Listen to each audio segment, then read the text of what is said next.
Aya pepatah karun Sunda anu nyaurkeun kieu kiruh ti girang pamuka hilir. Taya kaitan sareng hiji pamimpin anu bakal ngajejehkeun urang salaku rahayatna.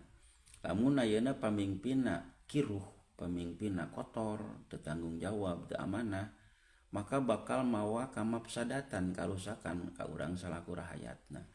Numatak urang kudu bener-bener dina nangtoskeun pilihan atau nampi dina nangtoskeun hiji imam, hiji pamimpin. Sebab pamimpin teh bakal mau pengaruh ka lingkungan, mau pengaruh ka rahayat, mau pengaruh ka bawahan.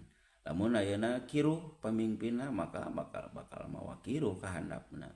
Tapi sebaliknya lamun pamimpinna herang, pamimpinna sae, pamimpinna bertanggung jawab, pamimpinna amanah, maka bakal mawa karaharjaan, bakal mawa kamakmuran, maka bakal mawa kasayan ka urang